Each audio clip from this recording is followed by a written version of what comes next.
For more on the coalition against the Islamic State and the fight against the terrorist group, I'm joined by Sunjeev Bery. He is the advocacy director for the Middle East and North Africa for Amnesty International USA.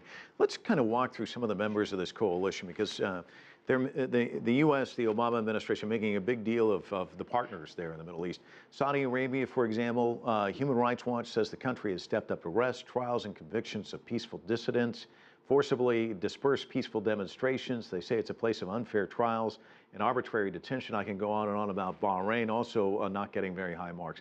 How does the U.S. administration square the fact that they come down hard on Assad, Mubarak, Gaddafi, and yet align themselves with some of these other countries? Right, and these are important questions because at the end of the day, many of the major powers in the world go soft on their own allies' terrible human rights records. So just as Russia, for example, has shielded the Assad government in Syria, the United States has gone very soft with regards to Saudi Arabia's internal human rights crisis. In Saudi Arabia, you can be beheaded for the crime of sorcery.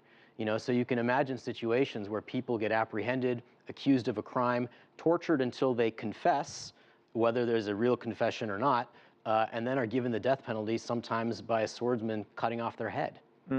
Well, the democracy seems to be a big part of, that's what George W. Bush said was the big thing. He wanted it spreading across the Middle East with the invasion of Iraq.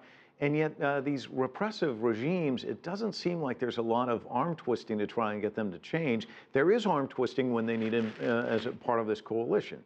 Right, and the United States has sold large amounts of weapons to Saudi Arabia, for example. Bahrain is home of the U.S. Fifth Fleet, so there's a military relationship there that many are concerned prevents the United States or leads the United States to not properly or openly criticize the Bahraini government. Qatar, for example, is another country where even as Qatar's government says it's part of this coalition, there is a poet in Qatar who's serving at least a 10-year prison sentence for writing a poem critical of the ruling family.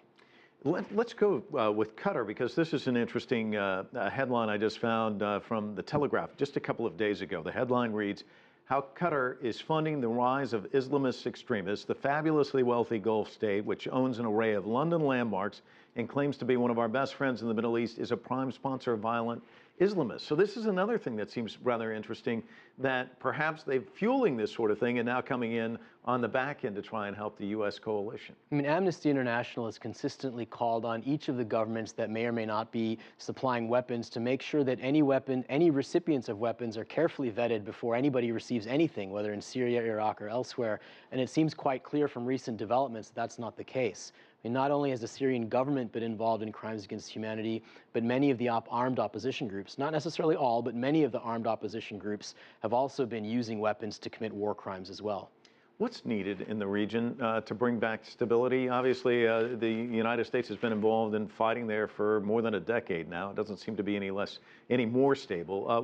What are the answers? The big answer is accountability, and that means that no government in the region should be shielded from the sharp glare and focus of the UN Security Council and the UN Human Rights Committee. That means that governments should stop shielding their allies in the Middle East, whether it's the US government shielding Israel, for example, or going soft on the Saudi Arabian government, or other governments in the world, for example, Russia, blocking UN Security Council action that could help bring the crisis down in Syria.